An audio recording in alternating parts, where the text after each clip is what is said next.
শান্তিপুর নামে একটি ছোট্ট গ্রাম ছিল। চারপাশে সবুজ মাঠ, নদীর ধারে বাঁশের ঝাড়, পাখির ডাকে মুখরিত সকাল।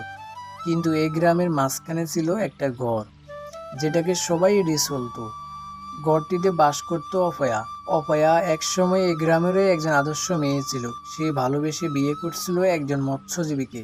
সুখে ছিল কিছুদিন। তারপর হঠাৎ এক ঝড় বৃষ্টির রাতে তার স্বামী আর ফিরল না নদী থেকে।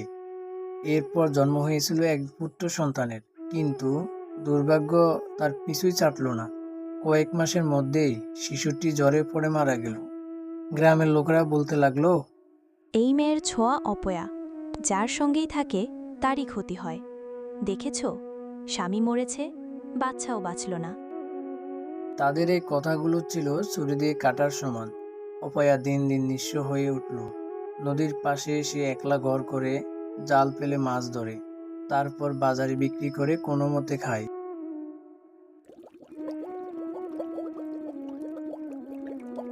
একদিন সারাদিন জাল পেলেও একটি মাছও পেল না সে। তাড়াহুড়ো করে পেটের যন্ত্রণায় গ্রামের বাড়িতে বাড়িতে গিয়ে বলল, একটু ভাত দেবেন, ভাত, পেটে ভীষণ খিদে।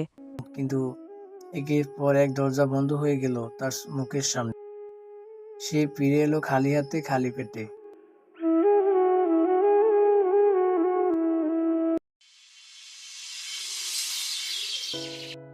পরের দিন সকালে অপয়া নদীর ধারে হাঁটছিল। হঠাৎ কানে এলো একটা কণ্ঠস্বর।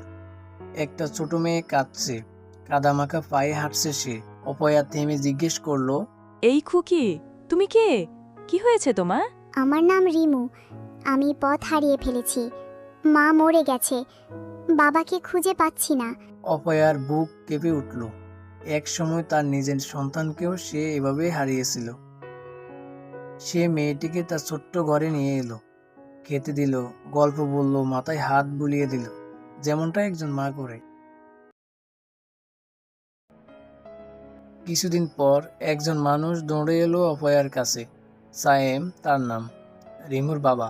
মেয়েকে দেখে সে ছুটে গেল, বুকে জড়িয়ে ধরলো। তুমি কোথায় ছিলে রিমু? আমি পাগল হয়ে যাচ্ছিলাম। এই মা আমায় রেখেছে, খেতে দিয়েছে খুব যত্ন করে। সায়েম অপয়ার দিকে তাকালো। সে এতদিন গ্রামে শুনেছে তার নামে অপবাদ, কিন্তু সামনে দাঁড়িয়ে আছে একজন মমতাময়ী নির্জন নারী। সায়েম কিছুক্ষণ চুপ করে থেকে বলল, আপনি কি আমাদের সঙ্গে যাবেন?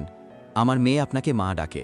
আমি চাই আমাদের পরিবারের নতুন কেউ হন, মানে আমি আপনাকে বিয়ে করতে চাই। সায়েমের মুখ থেকে এই কথাগুলো শোনার পর অপয়া অবাক হয়ে চাইল তার চোখে।